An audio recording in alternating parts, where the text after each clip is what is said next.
తెలంగాణ ప్రజలందరికీ నమస్కారము. నా పేరు రుచితాష కమల్. మీ అందరికీ తెలుసు గత కొద్ది సంవత్సరాల నుంచి పర్యావరణానికి మరియు సామాజిక న్యాయానికి సంబంధించిన ఉద్యమాలలో నేను దేశవ్యాప్తంగా పాల్గొంటున్నా. ఈ వీడియోలో నేను సేవ్ మూసీ మూవ్‌మెంట్ గత కొద్ది సంవత్సరాల నుంచి 2024 నుంచి ఇప్పటి వరకు save Musi and save people of Musi అనే నినాదాన్ని ఎందుకు లేవనెత్తుతుంది?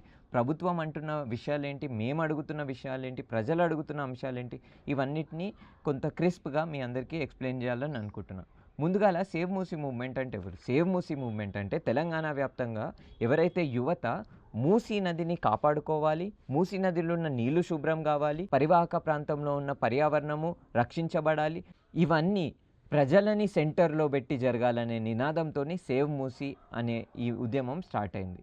పాయింట్ నెంబర్ 1, మరి ప్రభుత్వం ఏమంటుంది? రీసెంట్గా జరిగిన ఒక హోటల్లో జరిగిన ప్రెజెంటేషన్ ప్రకారము ప్రభుత్వం చేయబోయేది ఒక river front development project. River front development project అంటే మూసీ నదికి, ఇక్కడ మీకు క్లియర్గా కనిపిస్తుంది కదా, ఇదంతా ఏంటంటే ఒక కాంక్రీట్ స్లాబ్. అంటే మూసీ నది ఇక్కడ మీకు కింద కనిపిస్తున్న ఇమేజ్ ప్రకారము మూసీ నది ఈ సిచ్యువేషన్లో ఉంటుంది. అంటే అక్కడ చెట్లు ఉంటాయి, అక్కడ రాళ్ళు ఉంటాయి, అక్కడ మొత్తం యానిమల్స్ ఉంటాయి, అక్కడ మొత్తం ఈ బయోడైవర్సిటీ ఉంటుంది. దీన్ని మొత్తం మార్చేసి ఇట్లా ఒక కాంక్రీట్, ఓపెన్ కాంక్రీట్ పైప్ లెక్క ప్రభుత్వం మార్చబోతుంది. సో దీనికి సంబంధించి అసలు సమస్యలు ఏమున్నాయి, అసలు ఏం జరగబోతుందనే అంశాలని నేను క్లియర్గా చెప్పాలని అనుకుంటున్నాను. సో ఈ ప్రాజెక్ట్లో కీలకంగా ఏం జరగబోతుందంటే మూసీ నది మధ్యలో, ఈ మూసీ నది ఇప్పుడు ఏ పరిస్థితిలో అయితే ఫ్లో అవుతుందో దాన్ని ష్రింక్ చేసి, అంటే దాన్ని చిన్నగా మార్చి ఒక కాల్వ రూపంలో మూసీ నదికి ఇటుపక్క అటుపక్క కాంక్రీట్ వేసి 108 మీటర్స్లో మొత్తం కాంక్రీట్ వేసి దానికి రైట్ సైడ్లో మరియు లెఫ్ట్ సైడ్లో రోడ్ లే చేయబోతుంది తెలంగాణ ప్రభుత్వం. Problem number 1, urban heat island effect. ప్రభుత్వము తన పేపర్ల ప్రకారము M30 గ్రేడ్ కాంక్రీట్ని లే చేయబోతుంది. M30 గ్రేడ్ కాంక్రీట్ అంటే ఈ 21 కిలోమీటర్స్లో ఒక కాంక్రీట్ స్ట్రిప్ రాబోతుంది. ఒక కాంక్రీట్ స్ట్రిప్ అని అంటే దానికి అర్థం ఏంటంటే ఒక లాంగ్ స్టాండింగ్ కాంక్రీట్ కనెక్షన్ ఉండబోతుంది. ఈ కాంక్రీట్ వల్ల వచ్చిన సమస్య ఏంటంటే ఇది సోలార్ రేడియేషన్ని ఎక్కువ అమౌంట్లో ట్రాప్ చేసుకుంటుంది. సోలార్ రేడియేషన్ని ఎక్కువ అమౌంట్లో డే టైంలో ట్రాప్ చేసుకొని నైట్ పూట ఆ హీట్ని రిలీజ్ చేస్తుంది. వేరాస్ మనం కనుక మన మూసీ నదిని తీసుకుంటే ఒక సైంటిఫిక్ టర్మ్ కూడా ఉంటుంది ఇట్లాంటి ఒక ఫినామినాని. దాన్ని ఏమంటారంటే ఎవాపో ట్రాన్స్పిరేషన్ అని అంటారు. ఈ ప్రాసెస్లో ఏం జరుగుతుందంటే ఎవాపరేషన్ సైకిల్ కానీ లేకపోతే మొత్తం ట్రాన్స్పిరేషన్ అంటే హీట్ని తీసుకొని రిలీజ్ చేసే ఏదైతే ప్రాసెస్ ఉంటుందో దానివల్ల దాని సరౌండింగ్లో ఉన్న ఏరియాస్లో, అంటే ఆ రివర్ బెడ్లో ఎక్కడైతే న్యాచురల్ సిస్టమ్ ఉంటుందో ఆ సరౌండింగ్ ఏరియాస్లో టెంపరేచర్ అనేది కూల్ అవుతుంది. రేపు ఈ కాంక్రిటైజేషన్ కనుక జరిగితే ఈ 55 కిలోమీటర్ సరౌండింగ్ ఏరియాలో ఉన్న ప్రజలందరికీ సివియర్ హెల్త్ ఎఫెక్ట్స్ అనేవి మనం చూస్తాం. ఆల్రెడీ ఈ సంవత్సరం ఒకే ఒక్క రోజులో హీట్ వల్ల 22 మంది తెలంగాణ ప్రజలు ప్రాణాలను నిడిచిర్రు. Point number 2, floods. ప్రభుత్వం ఏమంటుందంటే మేము ఈ రివర్ ఫ్రంట్ కట్టడం వల్ల ఫ్లడ్ కంట్రోల్ జరుగుతుందని చెప్తుంది, which is completely false.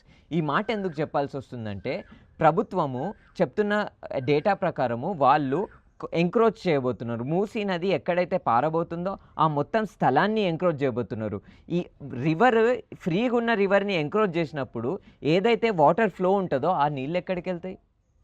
River front వల్ల మూసీ రివర్ ఫ్రంట్ ఎక్కడైతే ప్రాజెక్ట్ ఎస్టాబ్లిష్ అయ్యి ఉంటుందో ఆ ప్రాంతంలో వరదలు రావేమో, కానీ డౌన్ స్ట్రీమ్లో వరదలు ఖచ్చితంగా చాలా ఇంపాక్ట్ఫుల్గా వస్తాయి. మీరు ఈ వీడియోలో ఏదైతే ఫోటో చూస్తున్నారో ఇది జమ్మూలో రివర్ ఫ్రంట్ కట్టడం వల్ల ఆ రివర్ని ఎంకరేజ్ చేసి కాంక్రీట్ని లే చేయడం వల్ల ఆ నదిలో ఉన్న నీళ్లు ముందుకెళ్ళి అక్కడ పక్కన ఉన్న ల్యాండ్ మాస్ని మొత్తం ధ్వంసం చేసేసినాయి. న్యాచురల్గా రివర్లో రాళ్ళు ఉంటాయి, చెట్లు ఉంటాయి, మట్టి ఉంటుంది, ఇంకా మిగతా న్యాచురల్ జియాలజీ మొత్తం ఉంటుంది. ఇదేం చేస్తుందంటే ఎప్పుడైతే వరదలు వస్తాయో వరదలు వచ్చినప్పుడు ఆ నీళ్ళ స్పీడ్ని రెడ్యూస్ చేస్తుంది. కానీ మనం గనక అక్కడ రైట్ సైడ్లో లెఫ్ట్ సైడ్లో ఒక స్ట్రాంగ్ కాంక్రీట్ని లే చేసినప్పుడు ఏం జరుగుతుందంటే నది యొక్క నీళ్ళ స్పీడ్ అనేది పెరుగుతుంది. నది నీళ్ళ స్పీడ్ పెరిగినప్పుడు కింద ప్రాంతంలో ఉన్న ప్రజలందరికీ భారీ ముప్పు ఉంటుంది వరదలది.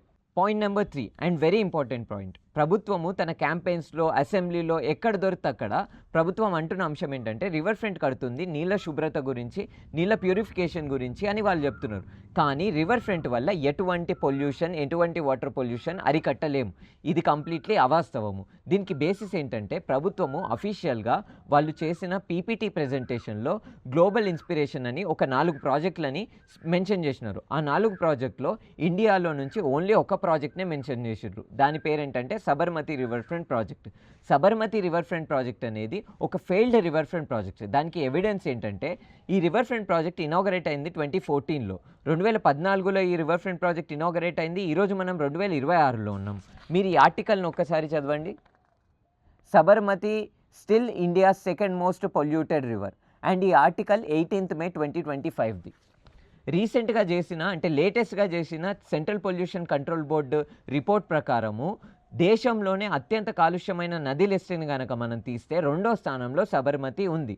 సబర్మతి అనేది ఓన్లీ ఒక బ్యూటిఫికేషన్ ప్రాజెక్ట్ మాత్రమే. అంటే నదికి ఇటుపక్క మరియు అటుపక్క కాంక్రీట్ లేజేసి అక్కడ సుందరంగా ఉంచడం కోసము రివర్ ఫ్రంట్ని కట్టినారు. కానీ వాస్తవానికి అక్కడున్న నీళ్ళని రివర్ ఫ్రంట్ ఎప్పుడూ శుభ్రం చేయలేదు, ఎక్కడా శుభ్రం చేయలేదు.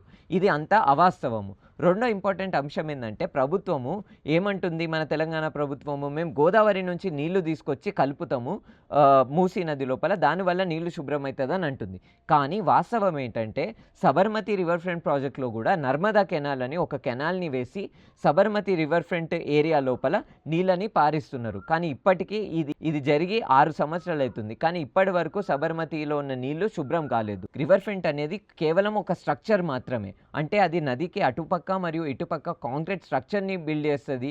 అక్కడ లైటింగ్ సెటప్ చేస్తారు, లేకపోతే అక్కడ కొంత బ్యూటిఫుల్ స్కల్ప్చర్ చేస్తారు, ఎగ్జాటిక్ ప్లాంట్స్ పెడతారు తప్ప రివర్ ఫ్రంట్ వల్ల అక్కడున్న నీళ్లు ఏ విధంగా శుభ్రం కావు. పాయింట్ నెంబర్ 4, ఇప్పుడు అన్నిటికంటే ఇంపార్టెంట్ అంశం. ప్రభుత్వము ఎప్పుడు దొరికితే అప్పుడు ఏమని అంటుందంటే ఈ మూసీ నదిలో ఉన్న పర్యావరణాన్ని పునర్జీవనం చేయడం కోసం మేము ఈ ప్రాజెక్ట్ చేపడుతున్నాం అని అంటుంది.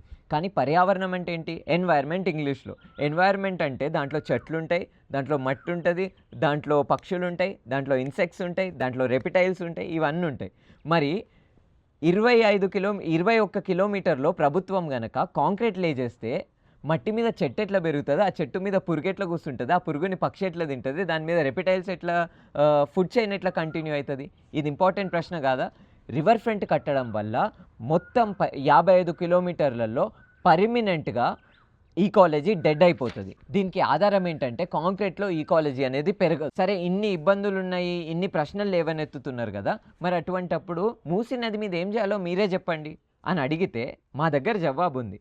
మేము 2024 నుంచి ఇప్పటి వరకు సేమ్ డిమాండ్స్ని ఇప్పటి వరకు స్టేబుల్గా ఉంచుతున్నాము. పాయింట్ నెంబర్ 1 ఏంటంటే ఇప్పుడు తక్షణమే ప్రభుత్వము రివర్ ఫ్రంట్ మీద దృష్టి పెట్టకుండా, కాంక్రిటైజేషన్ మరియు సుందరీకరణ మీద దృష్టి పెట్టకుండా నీళ్ళ శుభ్రత మీద తక్షణమే దృష్టి పెట్టాలి. నీళ్ళ శుభ్రత అంటే ఏంటి? మీరు గనక చూసినట్లయితే పూణేలో ఉన్న మున్సిపల్ కార్పొరేషన్ మీద అక్కడున్న ఇరిగేషన్ డిపార్ట్మెంట్ 500 కోట్ల ఫైన్ విధించింది. ఎందుకు విధించింది? ఎందుకంటే పూణే మున్సిపల్ కార్పొరేషన్ ఇన్ని సంవత్సరాల నుంచి మూలామూత అనే నది లోపల సీవేజ్ వాటర్ని డైరెక్ట్గా ఎంటర్ చేపిస్తుంది కాబట్టి అక్కడున్న ఆ కార్పొరేషన్ మీద అంత ఫైన్ విధించింది.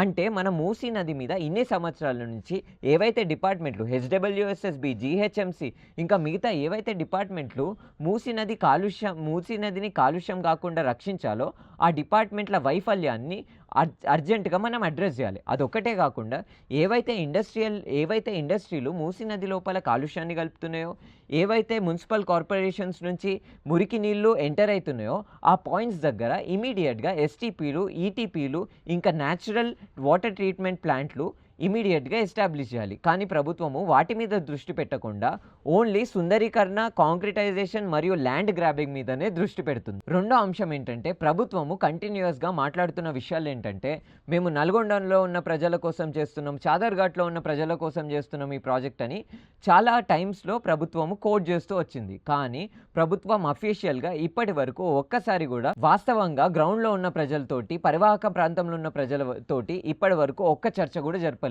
అసలు వాళ్ళ అవసరాలు ఏంటి, వాళ్ళ నాలెడ్జ్ ఏంటి, వాళ్ళు ఇప్పటి వరకు మూసీ నది మీద ఎటువంటి డిపెండెన్సీతో ఉన్నారు, మూసీ నది కాలుష్యం కావడానికి ఎటువంటి ఫ్యాక్టర్స్ ఉన్నాయని అసలు ఎటువంటి డిస్కషన్ ప్రభుత్వము ప్రజలతోని చేయలేదు.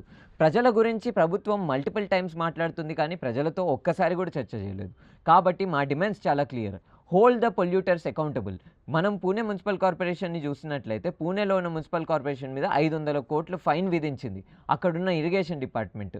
కానీ మన ప్రభుత్వము పొల్యూటర్స్ని అకౌంటబుల్ పెట్టకుండా ఎవరైతే మూసీ నది పరివాహక ప్రాంతంలో పేదలు ఇల్లులు కట్టుకొని ఉన్నారో వాళ్ళని పనిష్ చేస్తుంది తప్ప పొల్యూటర్స్ని అసలు అక్నాలెడ్జ్ కూడా చేయట్లేదు. కాబట్టి మనం డిమాండ్ చేస్తుంది ఏంటంటే హోల్డ్ ద పొల్యూటర్స్ అకౌంటబుల్. ఎవరైతే పొల్యూషన్కి కారకులు ఉన్నారో వాళ్ళని తక్షణంగా వాళ్ళని అకౌంటబుల్ చేయాలి, పీనలైజ్ చేయాలి, వాళ్ళకి ఎటువంటి పెనాల్టీలు విధిస్తే ఆ పెనాల్టీలు విధించాలి. రెండో అంశం ఏంటంటే మూసీ నదికి సంబంధించి ఒక రివర్ బేసిన్ అథారిటీ అనేది ఎస్టాబ్లిష్ కావాలి. రివర్ బేసిన్ అథారిటీ అంటే ఏంటి? ఈ నదిలో నీళ్ళు వచ్చినా అది అచానక్ మ్యాజికలీ అపియర్ కావు.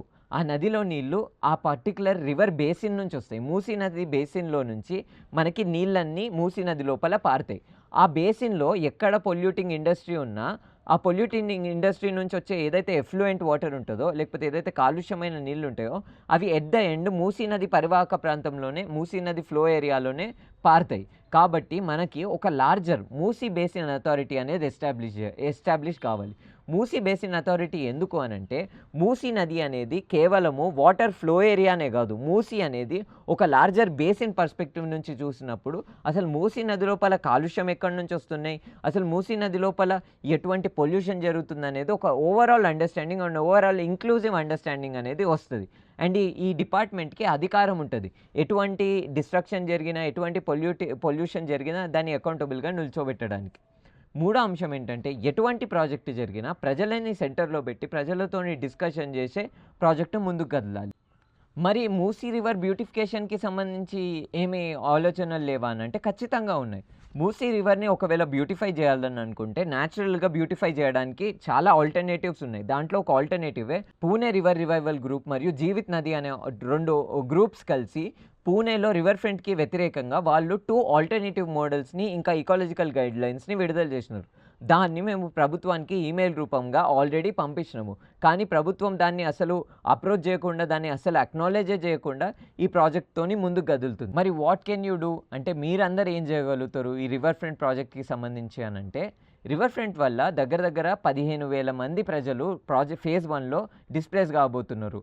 కంప్లీట్ ప్రాజెక్టు 55 కిలోమీటర్స్లో దగ్గర లక్షకి పైగా ప్రజలందరినీ డిస్ప్లేస్ చేయబోతుంది.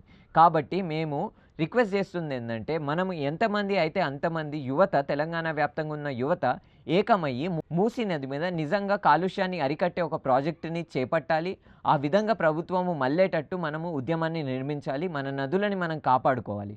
కాబట్టి మీలో ఎవరైనా సేవ్ మూసీ మూవ్మెంట్తోని వాలంటీర్ చేయడానికి ఇంట్రెస్టెడ్ ఉంటే ఖచ్చితంగా బయోలో ఉన్న లింక్ని మీరు ఫిల్ చేయండి. లేకపోతే సోషల్ మీడియా రూపంగా సేవ్ మూసీ మూవ్మెంట్కి మీరు టెక్స్ట్ చేయండి. మీకు ఇంకేమైనా క్వశ్చన్స్ ఉంటే మీరు ఖచ్చితంగా సేవ్ మూసీ మూవ్మెంట్ ఇన్స్టాగ్రామ్కి లేకపోతే ఈమెయిల్కి రీచ్ అవుట్ కావచ్చు. ఖచ్చితంగా మా టీం మీకు రెస్పాండ్ అవుతుంది. Thank you so much. Save Musi, save people of Musi. అన్ని నదులెందుకు ఆగమవుతున్నాయి? అడవి బతుకమ్మను మోస్తానంటున్నాయి, గలగల పారుతూ గర్జిస్తూ ఉన్నాయి.